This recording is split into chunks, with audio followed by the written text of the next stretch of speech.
Hi there, everyone. Welcome to the final lesson, woohoo, for our semester in ancient Greek philosophy. For today's class, I want us to discuss Stoicism.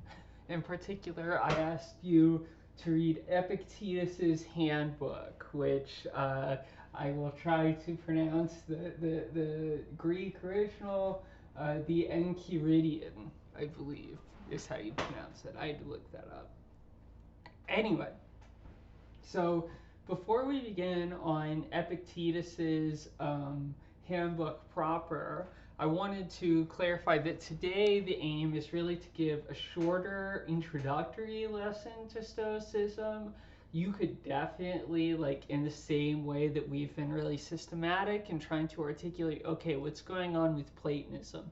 What's going on with Aristotle? What are the different aspects of their view and how can we bring them out systematically? You could definitely do that with the Stoics and have a Stoic themed ancient Greek class or something like that, right?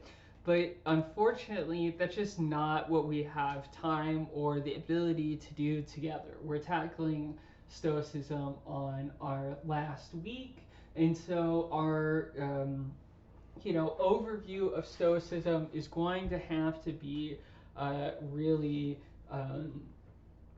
general in nature.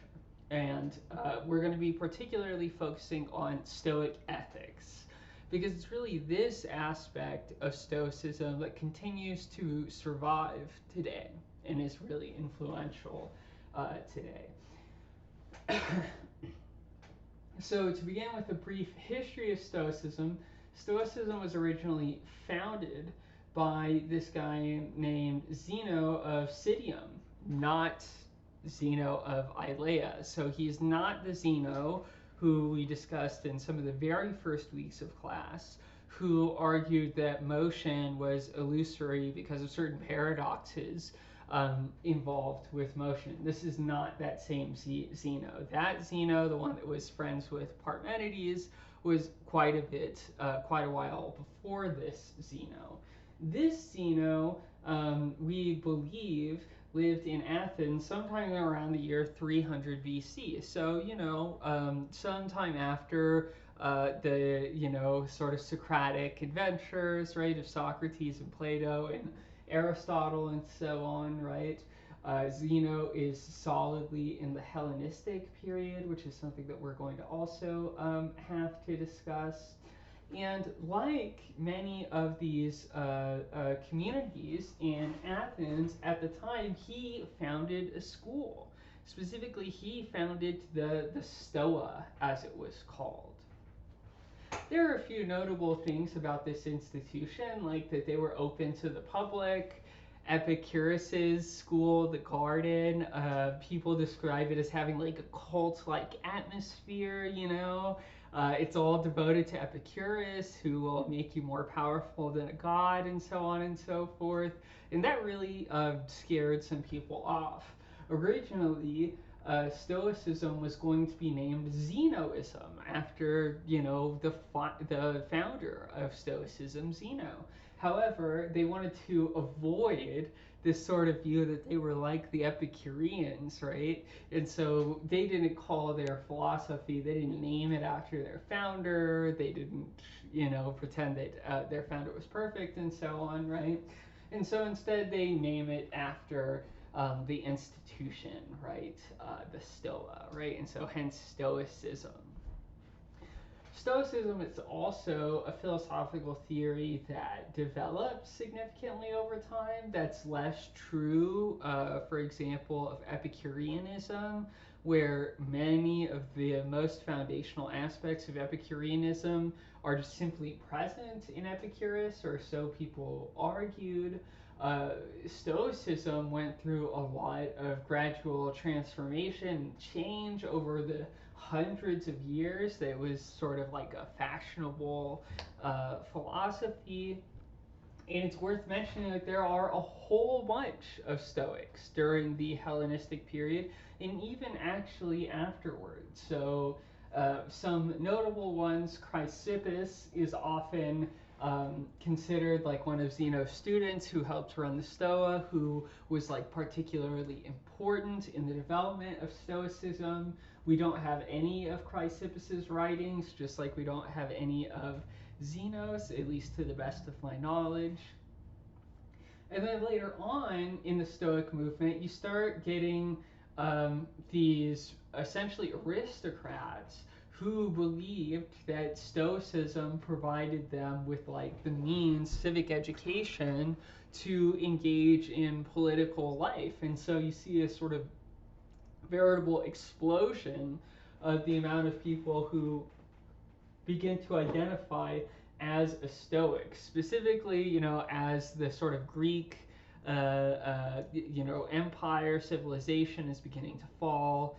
That's beginning with around 300 BC, like with Alexander the Great and so on, right? And you're entering into real years of Roman imperial domination, right? And this is important political context of the Hellenistic period from roughly 300 BC to roughly 100 BC. In Stoicism, people have argued, people have claimed, I think rightly, that it reflects the tumultuous political circumstances of the period that they lived in, which is, the sort of falling of the ancient Greeks, right? The risings of imperial Rome and so on. A lot of Romans had ancient Greeks as slaves, right? But the slaves wouldn't perform manual labor or something like that. They would often be like a tutor or something. So, yeah.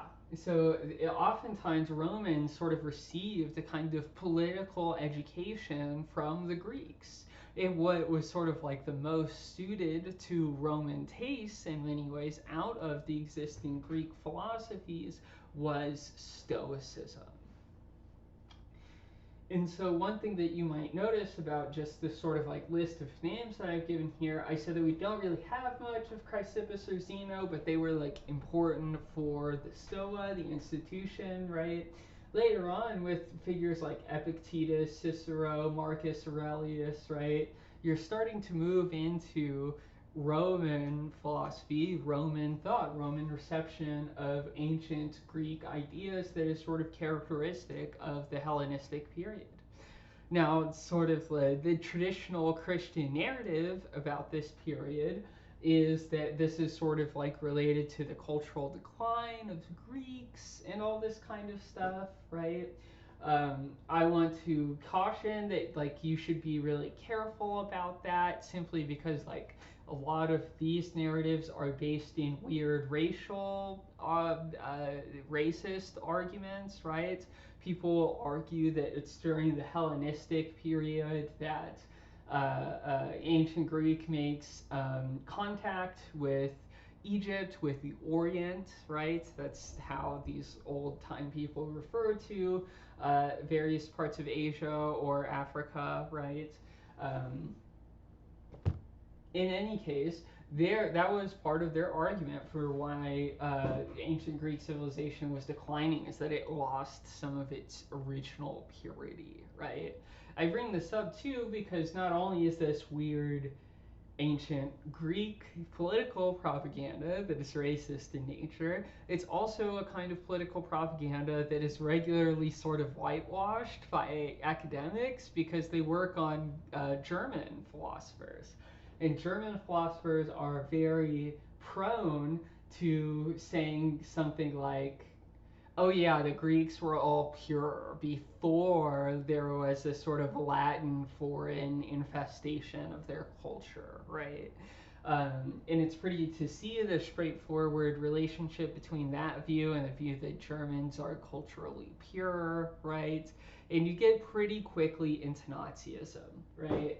That's just sort of like a fact about how Nazism viewed the history of the West, is that they viewed this period as part of the downfall of Western civilization, right? Because the purity of the ancient Greek civilization was somehow lost. Now, there are a whole bunch of reasons why that is a really silly thing to claim. one of the additional reasons why it's a really silly thing to claim is that there have been contact between, what these old people called the Orient, or what we would now call Asia, right? Whether that's India or various other regions in Asia, right? Making contact with the wider Mediterranean region well before the advent of the Hellenistic period. Obviously, Alexander the Great is, an important focal point in thinking about this sort of relationship. However, it's just not true. Anytime anyone tries to tell you that a certain race of people are like pure, you should generally not believe them, because that's based in weird racial science. Anyway, that's just to say that really there's a lot of I guess I would describe it as baggage, political baggage, theoretical baggage, that's like associated with this period and associated too with Stoicism in general. One thing that's remarkable about Epictetus, who we have the opportunity to read today, is that Epictetus was himself a slave, right? By contrast, those of you who know Marcus Aurelius was a Roman emperor. He was the emperor before his, fail son, Commodus. And he was also a Stoic philosopher. It's one of the few cases in history where you have a genuine, bona fide philosopher king. And of course, that philosopher king, sort of like gave rise to the end of the Roman Empire in a way through having his son Commodus, who was a sort of remarkable screw up. I highly recommend, if you have some extra time on your hands, that you maybe look up some stuff about Commodus, because he is very funny. And it's very hilarious that a philosopher, of course, like gave birth to this in some way.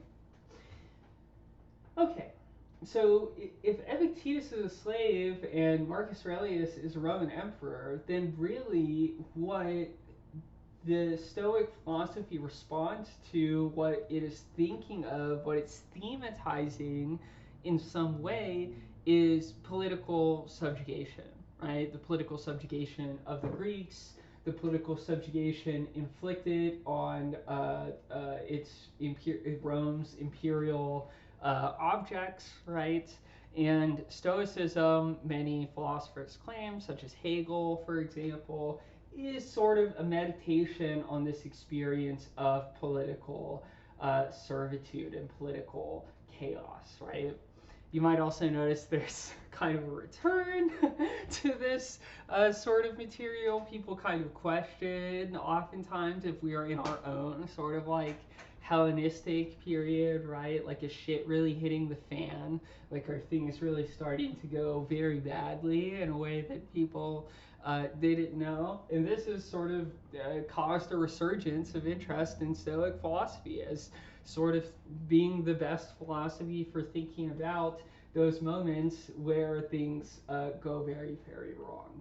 So if you go to like Barnes & Noble, for example, and you look at the philosophy section, always, of course, the first row is just filled with Marcus Aurelius stuff for exactly that reason. And it's still actually widely popular, not only among philosophers, but among the general public in a way that like most philosophy is really not. I'm actually going to attach to your, discussion forum thread a video by a video game player that I quite admire, who basically was like, yeah, my friend told me about Stoicism, and I learned that there are certain things I can control and certain things I can't control, and I want to be better at gaming, right? And so I have to be able to distinguish these two things, and I need to be able to focus on the things that are actually within my control, right? And so this guy, he advocates for a kind of Stoicism, not to other philosophers or something like that, right? But to gamers, right? To people that want to be better at some kind of video game. And that's really interesting, right? Like, Stoicism is very popular amongst, like, self-help people, bodybuilders, and so on, right? There's a sort of persistent attachment to this material that's worth investigating. Now, this has been painting with a very broad brush and sort of talking about the political context of Stoicism a lot more than the actual content of Stoicism itself.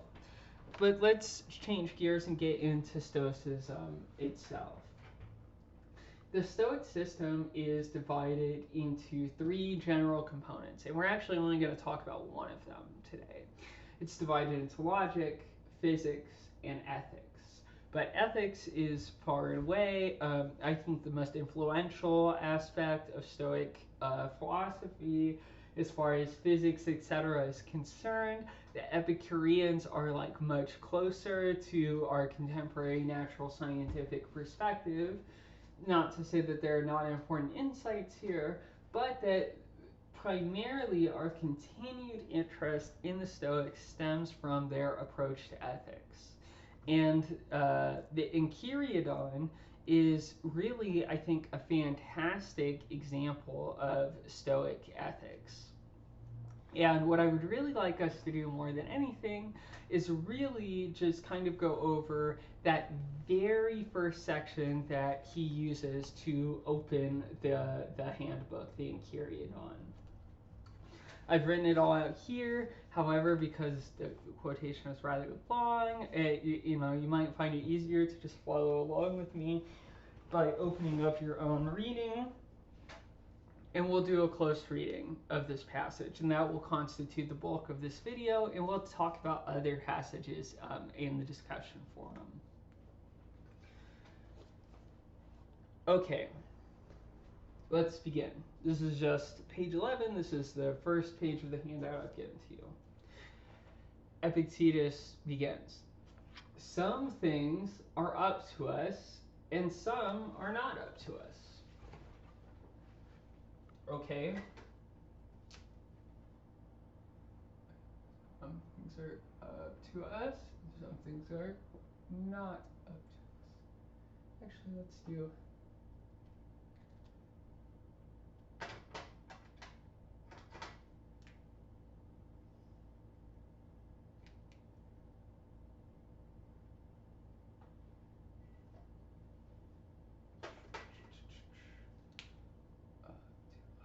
okay, so what we're going to do here is we're going to highlight or underline the things that are up to us with this like green color, and the things that are not up to us with this red color, right? Because what Epictetus is really doing is he's proposing at the outset of his investigation, okay, here is a foundational distinction. Some things are up to us, and some things are not up to us. Right? Our opinion, for example, is something that is up to us. Our bodies, for example, is something that is not up to us. Certainly, we could kind of quibble with this to some extent, right? Like maybe you can shape your body in particular ways, right? Maybe your opinion is not totally up to you in some respect, right? But Epictetus' general point is that it seems, at least, the Stoicism is committed to a theory of human freedom whereby you can make some things happen. You can change your own opinion. Your opinion isn't just dependent on the circumstances around you, right? Whereas factual things about your body, for example, if you have a genetic disorder or something like that, is not something that is up to us, as Epictetus says. One thing that I think is worth noting about this next sentence, I have some ellipses here because I realized that the quote I want to look at is quite long, right?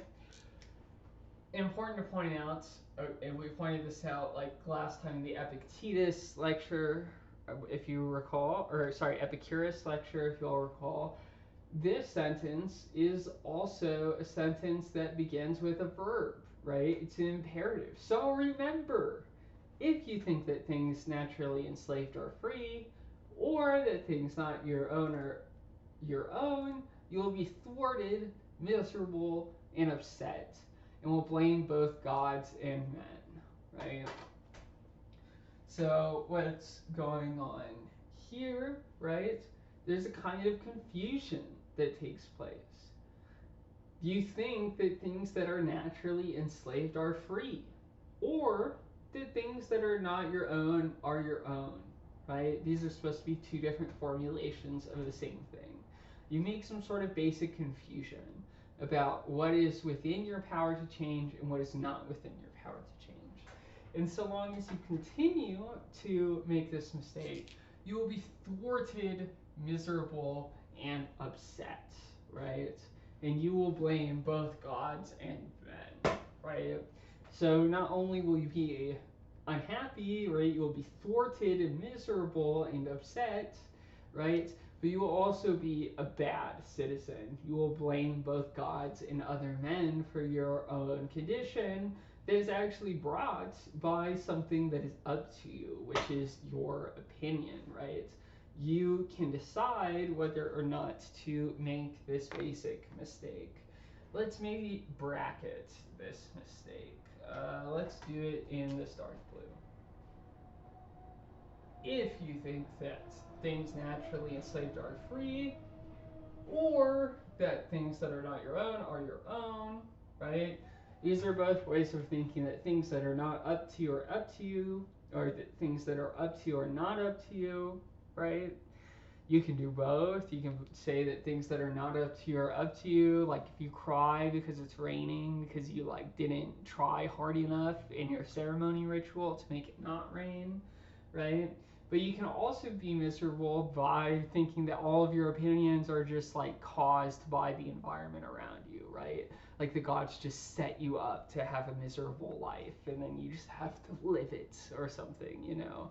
This is sort of a dramatic perspective where what really needs to be changed is your opinion, not the reality, but your interpretation of reality.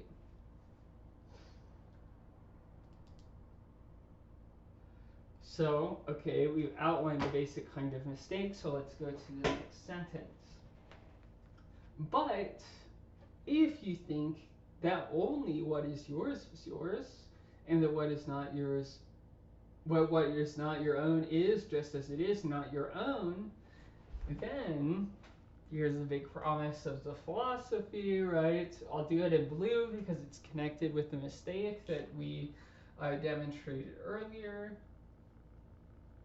No one will ever coerce you. No one will ever hinder you. You will blame no one. You will not accuse anyone.